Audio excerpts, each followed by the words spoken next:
Welcome one and all to the Hurdle Podcast. We back for football picks.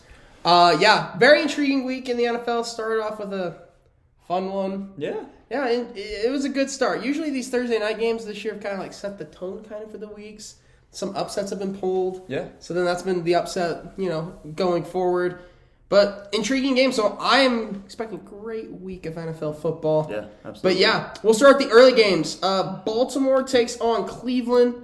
Cleveland's favored in this game by 3 at home. So really? Pretty much even. Yeah, Cleveland favored by 3. I'll go first. I'm taking Baltimore.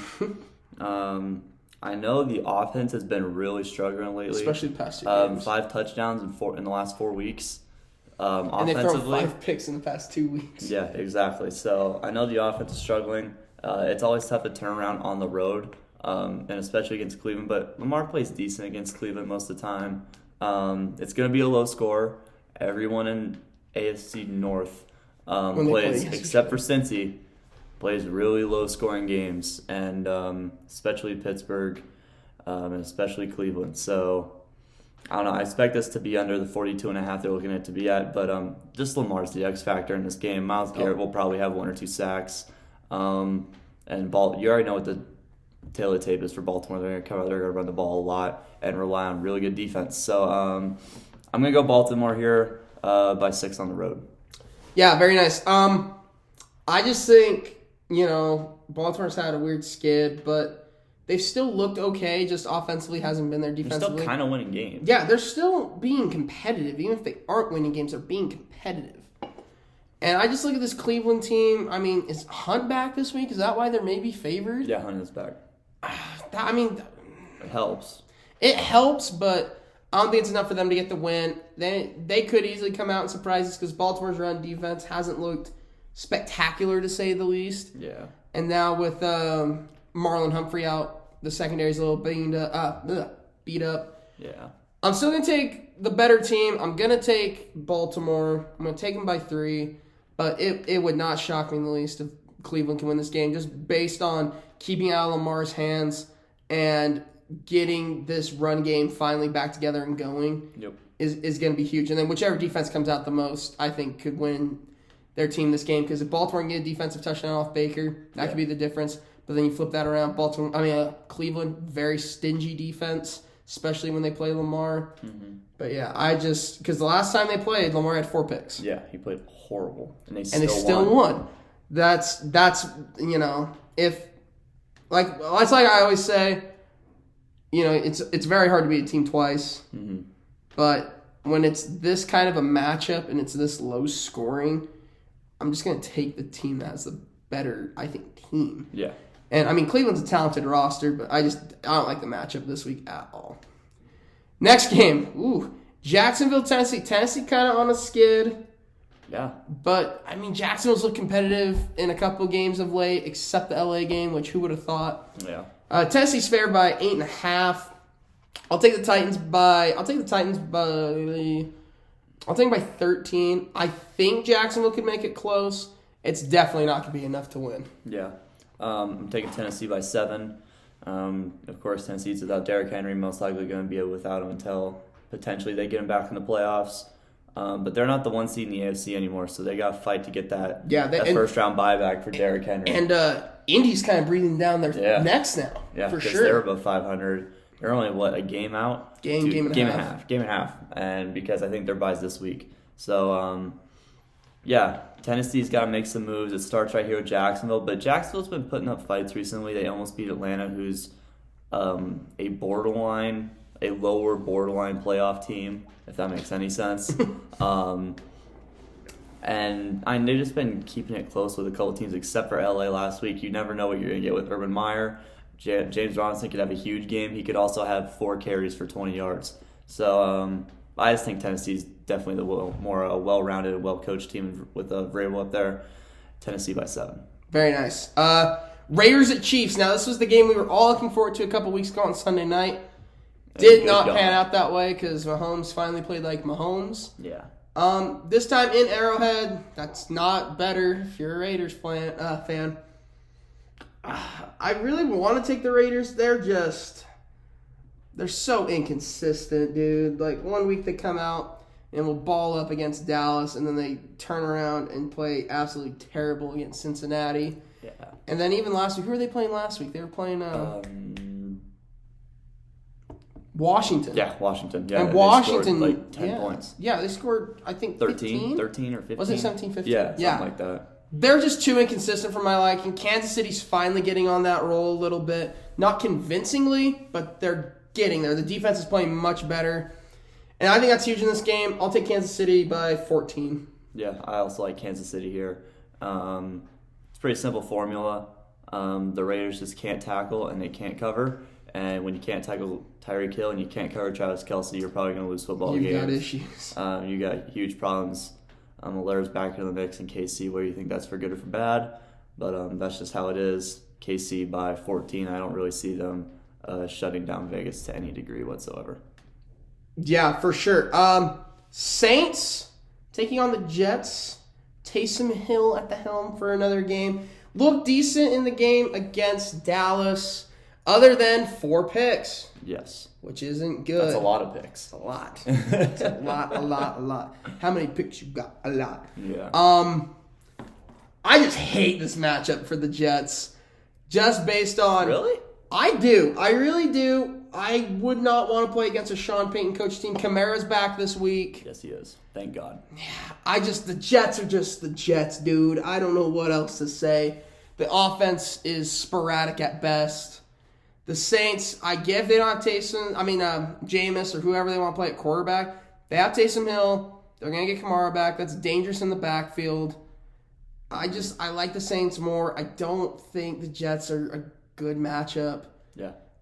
Give me the Saints by 10. I'm not picking the Jets here. They could keep it close. I think it's going to be a really close game, though. Like you said, it's all going to come down to if New Orleans is going to establish a run heavily in this game, which they are, but it's how effective is that going to be, and can Saleh draw up a game plan to shut that down, because Taysom Hill had around 110 rushing yards against Dallas last week. Granted, he had 4 picks, but I'm just expecting a huge game from Kamara.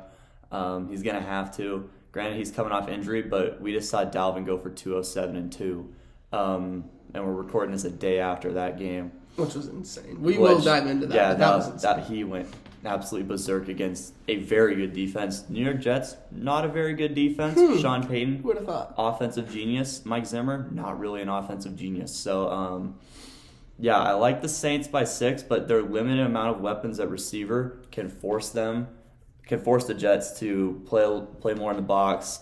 I think Saleh could drop a decent game plan. I'm looking at like a 20-14 game here. Yeah, for sure. Get the battle of the 2 BYU quarterbacks in Zach Wilson and Taysom Hill. Yeah. Very nice. All right. This could be a good one. I think it's going to be a fun one. Dallas goes to Washington to take on the Washington football team. Dallas is favored by 4.5. I think this is a... Trap game? This is a trap game because I think... Trap game. Washington's a very good team, I think. They're an underrated team. I think they could be a dangerous wild card spot just because of how they're coached and how they're playing of late. Yeah. Because it showed in baseball in the MLB, like whoever has this hot hand going into the postseason can make runs. Yeah. Washington could very easily do that, especially with whoever they get. With that said, I'm definitely taking Dallas in this game. I try not to be biased, but with this amount of talent on this Dallas team, they should not lose a game. But they continually do. Unless they play the Rams or Cardinals. Or Tampa. But we play Tampa close. Or Green Bay. Debatable. Dallas just looks better on paper. They usually play good against Washington. This isn't a Tony Romo-led team against Washington, so I'm not worried. But... yeah, give me Dallas by 7. Washington will keep it close. I kind of agree with you. Trap game. McCarthy came out and said yesterday that he's guaranteeing a win, which really makes me want to pick Washington. That's not a good thing. I hate when he does this. Yeah, and I hate it. It really is scratching this itch to make me pick Washington in this game. Do it. I'm not, though. Just because Dallas, like you said, they're way too talented. and they're healthy again. They got all their weapons back. They're all back, baby. Guess who's back again? Yeah, Pollard should be starting this week, hopefully, because Zeke has been so mediocre the last few weeks, and Tony Pollard's kind of taken that role. You know it. I know it. It's just not going to happen. You can't pay a guy that much and not play him. Yeah, but if they split carries, like, I think you can. My thing with the whole Zeke thing, I think you can justify paying him this much if they're paying that little to the backup and they're putting up these numbers. Yeah. Now, next year, Pollard's going to want a lot of money. We can't bring him back. No. Unless we get rid of Zeke. Yeah. So we're stuck in it for another good year. Finish the year out with good run game, but after that, it's Pollard's proven to be an all-around weapon. Like, he had the 100-yard kick return against Vegas on the Thanksgiving game, and he's just opening up big play after big play. I honestly think Dallas is really just setting it up so they can unleash Zeke in the playoffs. I think that's kind of how it's going to roll. Or maybe they're just sticking with the two-back system the whole way. Either way, I think it's going to work. I think it's been working. I think it's a win-win situation for Dallas with their running backs. And I just don't really see Heineke really tearing these guys apart offensively. I like Dallas by 10. It's in Washington, right? Yeah, so like 27-17. Yeah, for sure. I just think Washington's stingy enough to keep this very close, so I agree. It wouldn't shock me. But McCarthy guaranteeing a win, I will be cheering for Washington. Yeah. I'm still cheering for Dallas. But I know. I will be cheering for Washington. It hurts me when he does this. Okay, I do want to... You really don't think Green Bay is better than Dallas? I'm saying on paper, Mm-hmm. Dallas is the more talented team. Offensively. I think a better team. Because you could argue they're pretty equal. They're better. I think Green Bay's better defensively. Yeah. I think we're better offensively. So then you come down to special teams. I like our special teams a little more because Mason Crosby can't make a kick. I don't go to special. I go to coaching. I think that's where me and you differ in that situation. I look at coaching more, and I think Matt LaFleur is a way better coach than Mike McCarthy is. So I think that's where I give Green Bay the edge because when you pair depends on where I guess above average coach with Aaron Rodgers, it's a deadly combination. So I think it just they're proven. Yeah, they're proven. It depends on where, like, if these two were to end up playing each other. Mm-hmm. If it's in Green Bay, I'll take Green Bay. If it's in Dallas, if Rodgers is still the quarterback, I'd probably take Green Bay. Okay, then. Because he's very good in Dallas. Okay, he plays great in Dallas. But no, in all honesty, I would take Dallas in Dallas. Okay. But Rodgers plays great in Dallas usually. He does. So, yeah. Anyway, Falcons Panthers, intriguing matchup. The winner of this can make their wild card push. Yeah. At least be second in the division. I think, and then because the Saints would, okay, yeah. So Falcons Panthers, McCaffrey's out for the rest of the year. And so is Joe Brady, gone. Questionable to say the least. I'm gonna take Atlanta. Carolina's favored in this game by 2.5. You're taking Atlanta? I'm taking Atlanta. I think Atlanta Cordell Patterson's that X factor. And then I look at the two sides defensively. They're pretty even. Like, I would say maybe Carolina's slightly better defensively, but not enough for me to go, oh yeah, Carolina's going to win this game. I think the X factor in this game is always Cordell Patterson, and he always shows up. Mm-hmm. So that in its own, I'll take Atlanta by 3. You're going Atlanta. That was my original pick. Gonna rock Carolina. It's at home, so I like that. You like that? I am just so confused as to what Carolina's gonna do on offense this week. It's gonna be interesting to see. They just came off a bye. So they fired Joe Brady, I guess, at the right time because they got 2 weeks to prepare for this game, unless you fire him in the offseason. But if you're firing him during the season, you probably fire him at the bye week so you have 2 weeks to prepare for the next game. That's all I'm really saying. Yeah, for sure. We're not saying he should have been fired. No, I'm not saying Joe Brady should have been fired. He probably should have kept the job at least for the rest of the year. With him being fired, I don't know if he even gets a head coaching job now. It's really, really tough to say. And it's sad how quickly defenses have figured out this offense. Yeah, and if you're that insecure about hiring a head coach, you don't hire him. It's as simple as that. So I am going to take Carolina, though. I think the talent, I really need. Cam has a bounce back. Yeah, I don't. But I don't think he turns the ball over. That's the huge thing. I don't think he turns the ball over. I don't think Atlanta, maybe he throws one to Deion Jones. Or A.J. Terrell, maybe that happens. But if it's one or under in turnovers, I think Carolina wins this game. You got to establish Hubbard in the run game. They're going to go to Cam in the red zone. And you got to get DJ Moore going in those 20 to 25-yard crossers. Cam said when he returned, DJ Moore is a much more improved receiver than when he left. And so he's got to look for him. And Robbie has been playing better ever since Cam got back. He's been playing better. Yeah. He's happy to be playing football because he hates Sam Darnold. Who doesn't? But, so his parents? For those reasons, I'll take Carolina by 7. Very nice. Hey. That's one of the toss-up games, I think. Yeah. That could go either way. Same with Dallas, Washington. This one will not be a toss-up. Seattle goes to Houston. I don't care how bad Seattle's been. They came out last week. They beat San Francisco in a convincing way. Houston's horrible. Houston's rocking with Davis Mills the rest of the year. They benched Tyrod. And that's all you need to know. That's all you need to know. Seattle's favored by 8.5. Give me Seattle by 17. Seattle by 14. Russell Wilson, this might be DK's breakout game for people that were looking for that on their fantasy rosters. Because this secondary is terrible. Yeah, this secondary is horrible. This entire roster is terrible, except for like Ross Blacklock and Brandon Cooks. So that's literally it. And Davis Mills isn't going to give it to Brandon Cooks. They really haven't been giving it to Brandon Cooks all year except for about the first 4 weeks. So, yeah, Houston's just a dumpster fire. Seattle's coming off a big win. The stars are lining for Seattle to win this game, which is probably why Houston will win. But I'm taking Seattle by 14. And that just seems how it goes. Yeah. It definitely does. So Seattle's going to finish mediocre and have a mediocre pick. Yep. Just kidding. The Jets still have it. Yeah, so the Jets will have a mediocre pick. So if you're a Jets fan, you're hoping Seattle loses out pretty much. Yep. Detroit at Denver. Denver favored by 10. Detroit has no DeAndre Swift. Jamal Williams is on COVID. And T.J. Hawkinson is doubtful. Another one. Another loss. Another loss. I will take Denver by 14. I think it's like 17-3. I think 17-3. Detroit gets a field goal because it's in Denver. But other than that, this could be, I don't know if Javonte Williams is getting the start again. I think he should. I don't know if Gordon's back. Gordon is going to be back. He said he's ready to play. I think it's really kind of up to the coaching staff how much they are going to play him. Javonte Williams can have a huge game. But I do think. Well, he had a massive game against Kansas City. Yeah, even in a loss, very convincing performance. He played very well for his first start. Yeah, and he's proven that he's RB1 talent in this league, especially fantasy wise. He just needs to cut the slack that's holding him back, which is Melvin Gordon. But I also like Denver in this game by about 17, like 24-7.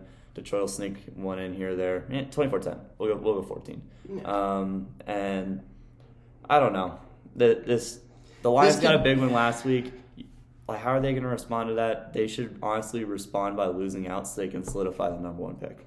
That's what they need to do if they're going to be smart and determining this future of this franchise. But they're probably not going to do that. They're going to. You go out and try to win every week. That's kind of like the morale of a player. But financially and front office wise, you want your team to lose out, and they're not going to play that way. I just don't really see them responding. As an 0-10-1 team with a win, I don't see them going back to back. I don't see them even sniffing a win just because of the injuries. Their best players are probably not even playing in this game. Yeah, Swift has already been ruled out. Yeah, Swift's already ruled out, so he's done, and Jamal's on COVID, so that could mean anything. Yeah. And then Hawkinson's doubtful. So there you go. This might be the Josh Reynolds game for the Lions. Anyway, the Eli Manning game. The Giants take on the Chargers. The Manning cast will not be doing this one. No. But, Giants go to L.A., take on the Chargers. It sounds like Daniel Jones is not playing again. He's out already. Mike Lennon might not be playing. They might be turning to Jake Fromm. Yes, they declared at the start of the week Fromm is starting. They will... This could be a big game for the Chargers. I will take the Chargers by 21 because Jake Fromm is not a good quarterback. Yes. It's as simple as that. Yeah, I'll go Chargers by 17. If we're talking fantasy-wise, no fantasy podcast this week, sadly enough. We just didn't have time to fit in the schedule. But if we're talking fantasy, Eckler might have 40 this week. He very easily could. Yeah, I think they're going to look to get him going. It's going to be one of the three. It's going to be either Allen, which he out with might. COVID. Is he out? He's been ruled out? They've ruled him out. Okay, so not Allen. But it's either going to be Williams or Eckler. Mike Williams is on COVID. He has not been ruled out. Okay. So if Williams and Allen are both out, it's definitely going to be Eckler. And I think they're just going to turn to him, get it rolling, because the Giants' secondary is good. That's their bright spot. Their front seven, not good. So they're going to rock with Eckler, I think, in this game. I think it's going to pay off to a big victory. Chargers by 17 at home. Okay, got through all the iffy games. Here's where the slate gets good. Yes. 49ers at the Bengals, travel to Cincy in a big game for both of these teams. 49ers need a win to keep the playoff hopes in the wild card alive, and Cincy needs a win to cushion or even push for the division title. Yep. If those are the aspirations, which it should be, because this team's talented enough to do so. I agree. Niners are favored by 1.5. Really? Yeah, which is interesting. Intriguing. Do you know Deebo Samuel's status? We can check Debo's status. I'll check before you make your pick. Yeah, Debo makes this an interesting factor. I think he's playing from what I have understood. I thought so too. He hasn't practiced all week. He is questionable. Eli Mitchell has been ruled out. Eli Mitchell is guaranteed to be not playing this game. So I think they're turning to Jamichael Hasty to start at running back this week.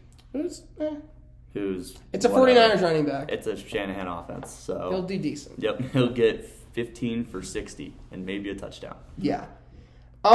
Just with the uncertainties of San Francisco, I'm going to take Cincy.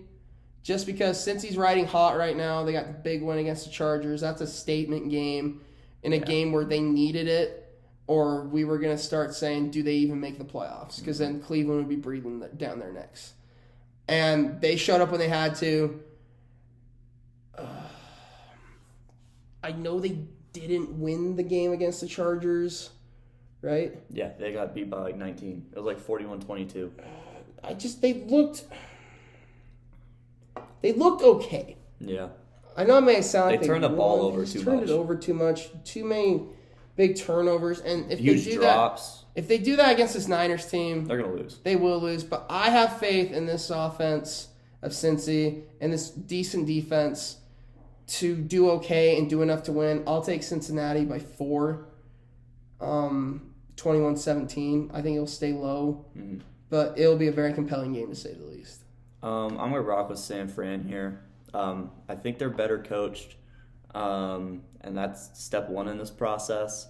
I don't think Jimmy G turns the ball over, which is how San Francisco has to win basically every week. Jimmy G didn't turn over last week. Some fluke crap happened in that game. Like they gave up a 75-yard fake punt touchdown run. They just did some kind of stupid things. You just can't do stuff like that in a game that's that important. Exactly. To get wins, especially for them down the stretch. And I think they clean it up this week. It sounds like Devo's going to be on a snap count. So he'll play, but it'll probably be like 25, 30 snaps. Probably nothing more than that. And if it is, I doubt they'll be at running back. They'll most likely be in the slot where he normally lines up or out wide. I think we're in for a huge George Kittle week part 2. After what he did to Seattle, I think they just keep that rolling because he's just such an elite talent at tight end. And I think he's honestly the X factor in this game. It's rare that you say a tight end is an X factor in a game. But he's just that good. He is. And Cincy, honestly, they aren't the best tackling team. So Kittle's going to really take advantage of those yards after a catch like we talk about that him and Debo have basically just perfected in the San Francisco offense. And they're 4-2 on the road. So, I don't know. They make a compelling case for me, enough to pick them on the road yet again because they got to fight for this playoff spot if they want to make a deep playoff run. So, Niners by 6. Very nice. Look for Luke Wilson for Cincy to have a big game at the linebacker position, I think. Logan Wilson, sorry. There you go. Come on. I had it, and it came out Luke. But the old tight end or whatever for Seattle. The old, got me. The Wyoming linebacker, let's put it that way. All right, this is a good one. Big Daddy, big game. I wish this was a Sunday night game. Nance and Romo, though. It's on CBS. It is Nance and Romo, which I think I'm going to enjoy. Buffalo travels to Tampa to take on the Bucs. Buffalo coming off that weird Monday night game against New England. Where they lost to Mac Jones, who threw 3 passes. Yeah. Let me repeat that. They lost to Mac Jones, who threw 3 passes. 3 passes in an entire football game. Yeah, this is... I think this might be one of my favorite matchups so far this year. I agree. Because it's a Buffalo must-win, and if Tampa wants to keep their playoff position where it is and not worry about Dallas breathing down their neck, then they have to win. And when there's these games where it's a have to win, I take the best player on the field, and that is Tom Brady and this Buccaneers offense. Even if the defense gives up points like they have the last couple weeks to some mediocre teams, they always figure it out in the second half. Yeah. They always do. So I don't care what the score is at half. I think Tampa will figure it out in the second half, even if they're losing. By double digits. Yeah, they'll figure it out. I'll take Tampa by 10. I think that's fair. They're favored by 3.5. I just think Buffalo has no run game right now, and that's what kills their offense. And Josh Allen hasn't looked great the past few weeks. So if they don't watch themselves, they're going to be 7-6. And that's not where you want to be, especially when Buffalo looked like they were going to be the favorite out of the AFC. Yeah, they might be the last wild card spot. Yeah, they'd be hanging on to a wild card spot, which is not what we thought was going to happen coming into the year. We were all expecting 13-4. At least for me. That's kind of around the realm that I was. Yeah, 13-4, 12-5, right around there. They're just not that. And then no Trey White. That's a huge loss when you lose the top 5 corner, especially when you got Mike Evans, Chris Godwin, Leonard Fournette on the other side, Gronk, which they wouldn't stick Trey White on Fournette or Gronk, but there's still weapons that other people are having to attract to, and when you lose a corner like that, who takes up at least half the field in coverage because he's that good, it really sucks. It's gonna hurt Buffalo. Speaking of Buffalo, I think Josh Allen has a huge week this week. Probably 4+ touchdowns. Yeah. I would say 4 touchdowns on the money. He's got a rebound. We're looking for the breakout game. He had 4 against New Orleans, but he still threw 2 picks. Granted, one was a great play by Quan Alexander when he made that diving pick. But no, we haven't seen those dominant performances like we got when he had like 6 touchdowns against Denver last year, or he had 4 in the first half or something like that, and he was tearing up New England. He's tearing up everyone. Yeah, pretty much every team. We just haven't seen that this year, which is why I'm picking Tampa. I like them by 4, 35-31. I think it's going to be a high score, just because I think we're going to get arguably the best QB battle we're going to have all year between Allen and Brady. It's really going to come down to, can Buffalo block the blitz to give Allen the time to make the plays, and can Allen finally put him on the money like we know he has the potential to. And I think it's time for Allen to deliver, but I think they still drop to 7-6 even though he has a big week. Yeah, it sucks. They've had a very tough schedule. But yeah. I mean, they just haven't won the games they should have. They should have beat New England last week. They should have beat New England. And even some of these wins, like, very non-convincing against Miami. Yeah. They lost to Jacksonville. Which they beat Miami by 50 last year. Yeah. This Buffalo team is up and down roller coaster. All right, the Sunday night game, Bears-Packers. Yeah. Justin Fields returns. Oh, shit. Packers are favored by 12.5. It's in Green Bay. I hate it for Justin Fields. I hate it. He has to play for Nagy, and he has to go to Green Bay and play the Packers. Give me the Packers by 20. Packers by 20. Yeah, I'm on the same airplane this man's on. Yeah, I'm smashing the living crap out of Green Bay 12.5. Put my bank account on it. Pretty much. If Chicago can figure out, if Matt Nagy can drop a game plan, possibly without David Montgomery, so Khalil Herbert will have over 100 yards this week. You can almost gift it and stamp it because he's nasty. Very nice. So that's literally the only bright spot for the Bears is whatever running back plays, they'll probably have a running game. But Aaron Rodgers, he owns Green Bay and Chicago. I mean, he owns both of them. He has real estate in both. Yeah, I mean, he drove the coast with 2 hands. So East and the West. So yeah, Green Bay is gonna come and spank these guys. Matt Nagy doesn't even sniff Matt LaFleur as a coach. Green Bay's better defensively. They're better offensively. They don't have a guy that can even touch Devontae Adams all night. He might have over 150 and a touchdown, most likely. He'll probably be around that realm. Aaron Rodgers, I'm thinking around 300 to 350. So, yeah, Green Bay, 21, hands down, like 35-14. and we switch. Yep. All right. Last game of the week.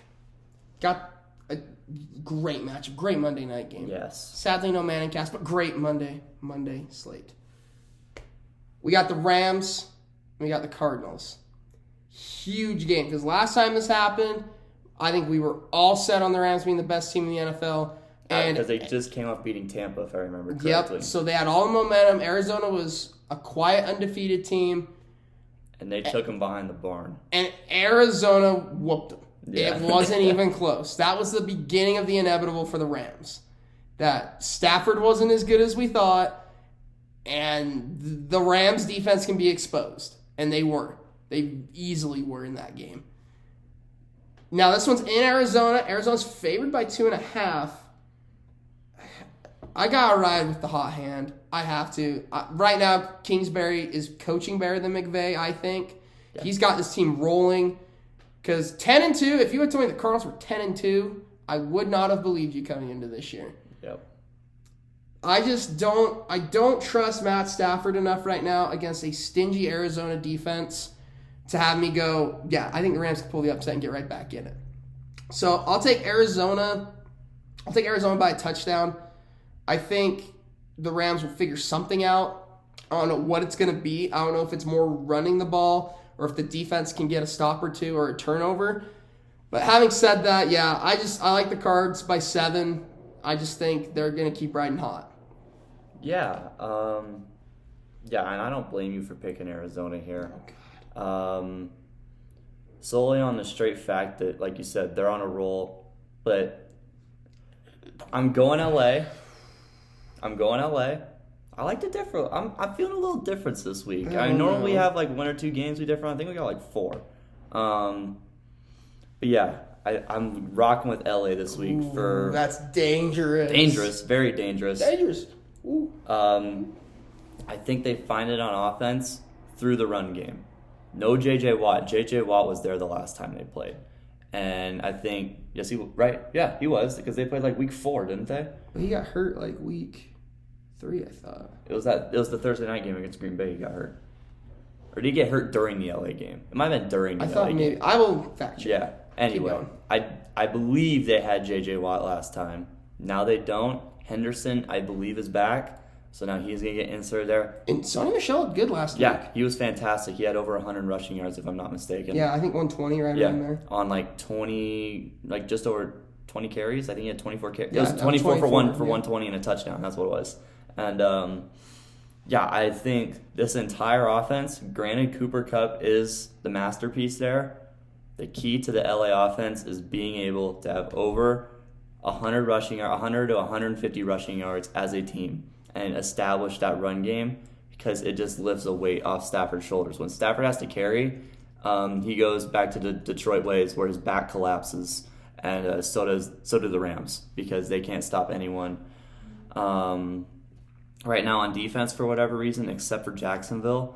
Granted, do I think that's going to change against Kingsbury? Probably not. I still think Arizona puts up almost 30. I think I have them at 24. So I got the Rams 27-24, getting the upset on the road. Very good game. I just think this is just going to be a split season series. It's hard, like you said, it's hard to beat a team twice, especially a McVay coach team. Caliber. Yeah, two at this caliber. Sure. So that's why I'm rocking with the Rams. Yeah, J.J. Watt played the last game against the Rams. He only had 1 tackle. He got hurt the next week in the Houston game. Okay. So he did play for Arizona, just wasn't as big of a factor. But even with J.J. Watt's... He has that presence there. The presence, the stats aren't everything. We acknowledge this. He had 2 QB hits. He led the team in QB hits. He's getting there. He's a force. He's still that good. He's still a top defensive player. And without that, that's kind of scary. But you could argue, like we've been saying, these teams that have been losing their big defensive pieces have almost played better when they're out. Yeah. And Arizona's one of those teams. Yeah. So I think that's going to be a fun Monday night game. Yeah, I know agree. We'll be tuning in before we have finals or after, whichever day. It'll be after for me. Yeah. Yeah, I've got all mine on that Tuesday. So. R.I.P. That's all I got to say. Oof. So, yeah, that's going to do it for this slate. Yeah, we did it in 35 minutes. World record time over here at the Hurdle Podcast. Speaking of Hurdle Podcast, I haven't been plugging. all this stuff lately. Go follow us on Instagram at Hurdle Podcast, HRDL Podcast. Now we have a YouTube channel, so if you type in Hurdle Podcast there, go subscribe, which is probably what you're watching us on. Subscribe, Click like the channel, notification bell. Leave a comment. Maybe we'll throw like a debate comment down there, see what you guys are feeling about these takes. Maybe the Rams-Cardinals game, because that one I think is the most intriguing this week so far, just because there's a lot riding on it. But yeah, that's going to do it for this episode. No fantasy football, which sucks. But it's just, hey, we're getting to that point in the year. There's not a lot of guys to pick up. There's not a lot of... You know who the guys are. Yeah, it's the same guys every week, pretty much now. It's getting to that point where if you don't have them by now, you need to, and if you don't... The trade deadlines have passed. Yeah. All that crap. Like, you can't make trades. And, I mean, we said some guys are probably going to go off. Yeah. So, go off of that. Duds could be literally anyone at this point. My advice would just be play your matchups accordingly. Like, if you know Melvin Gordon's coming back, maybe you move Williams to your flex, start a different running back. Just small stuff like that. If you're stuck between, like, a Noah Fant, and a Hawkinson, if he was playing, if he was healthy, pick your matchups wisely. That's all I'd really have to tell you, and go according to that. Sometimes the matchup outplays the talent, which is kind of a rare case, but when you're in those 50-50 decisions, rock with the matchups that you like more.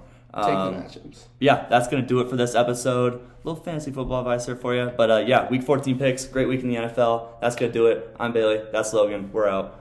Peace.